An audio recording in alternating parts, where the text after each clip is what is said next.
Breaking Communique issued at the end of the Pan-Yoruba meeting held today, the 17th of March 2021. Please, guys, before I take you into the communique, before I read it out, it is a bit lengthy, but I'm going to be very fast as I can, so as not to waste your time. Please, if this is your first time or you've been watching without subscribing to this very channel, please, we beg of you, we highly appreciate all of you who have subscribed. For our intended subscribers, please follow suit and subscribe, and may Elohim greatly reward and promote each and every one of you. Please, many of you have been watching without subscribing. Please, it is highly expected of you to do so. We highly appreciate. Yes, now this is about a communique released by Pan-Yoruba group today concerning the state of Nigeria. Now, I read. Communique issued at the end of the Pan-Yoruba meeting held today the 17th of March 2021 at Mapo Hall, Ibadan, Oyo State.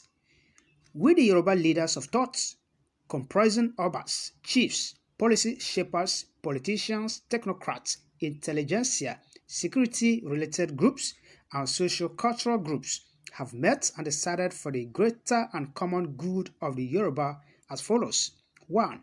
The Yoruba are resolute in their determination not to stand idle and watch our space and land desecrated. Only an arsonist allows a fire to burn and destroy. We will not permit strangers to abuse our hospitality and desecrate our hallowed land and our sacred spaces. Indeed, we invoke the ancient maledictions reserved for such malefactors. Our forest needs no permission to swallow them. 2.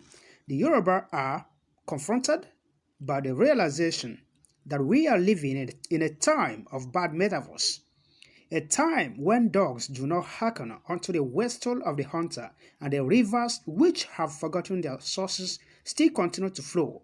The world is turned inside out, and the socio-political fabric of Nigeria is ripped into shreds. Today, in Buhari's Nigeria, the ship of state has veered dangerously off course and heads almost irreversibly towards jagged rocks of destruction. Insecurity has reached such an abyss that hundreds of people are kidnapped in broad daylight with impunity. 3. The Yoruba are convinced that Nigeria is on the verge of a catastrophic calamity of potentially greater magnitude than either the internecine conflict of 1967 to 1970 or the brazen disenfranchisement of 1993. Nigeria as we know it has embarked on uncharted seas with nihilists as crewmen. We are a country divided along distrusting ethnic lines, exhausted by its failures, cynical about its own future, authoritarian by reflex, and controlled as a personality cult by a section of the country.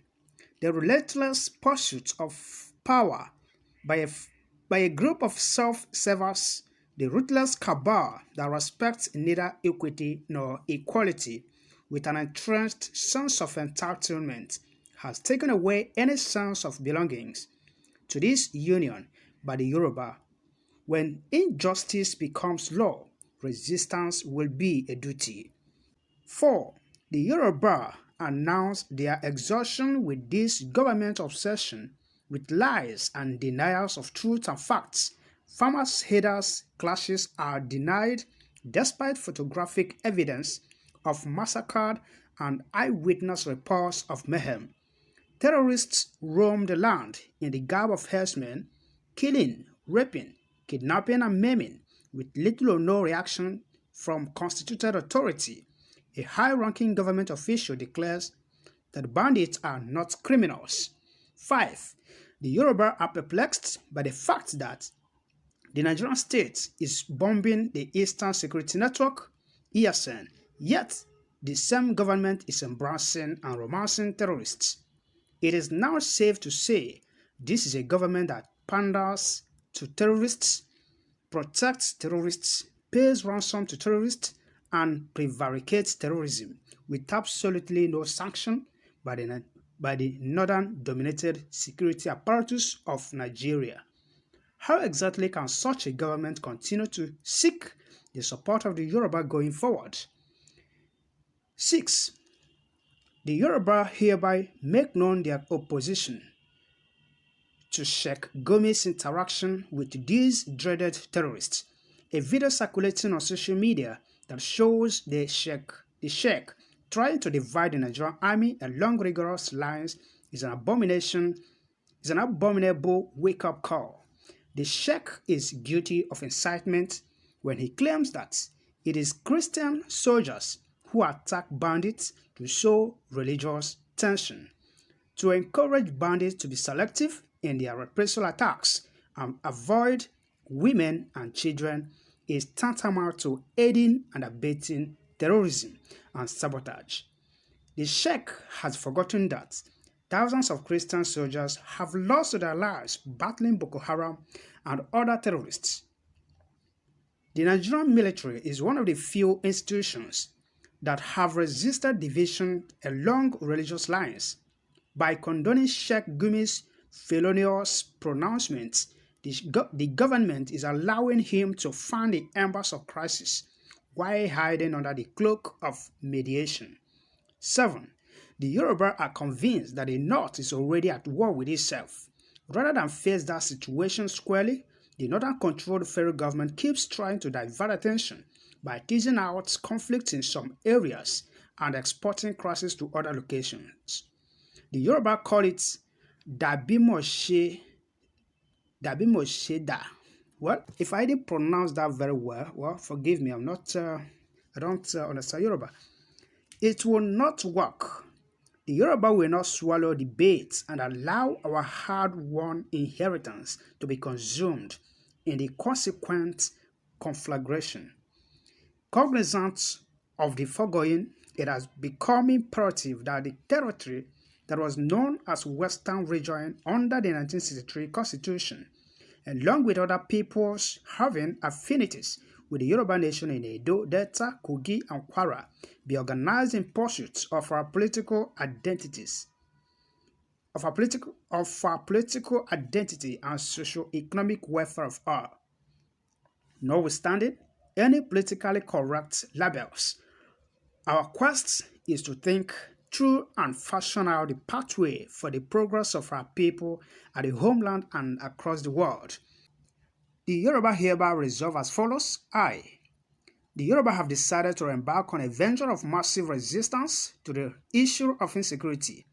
Amotekun and other support systems, fully incorporating both traditional and modern security measures and systems, have been integrated to form the Southwest Security and Stakeholders Group, SWSSG, which is presented to the Yoruba and the world today.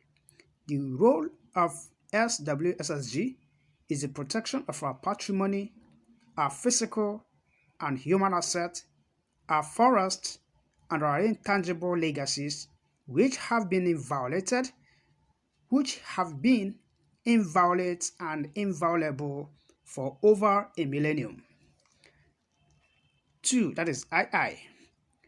The forests of Yoruba are sacred, untouchable, and out of bounds to terrorists.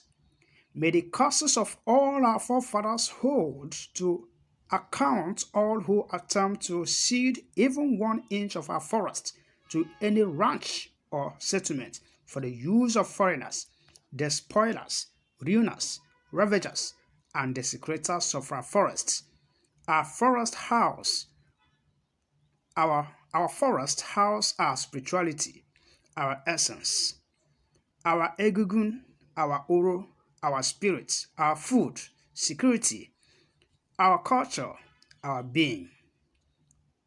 I. That is 3. The Yoruba distance themselves from the oft-repeated untruths that Nigeria's unity is non-negotiable. You say, this is nothing but a falsehood. Be it known, now and ever, the unity of Nigeria is highly negotiable.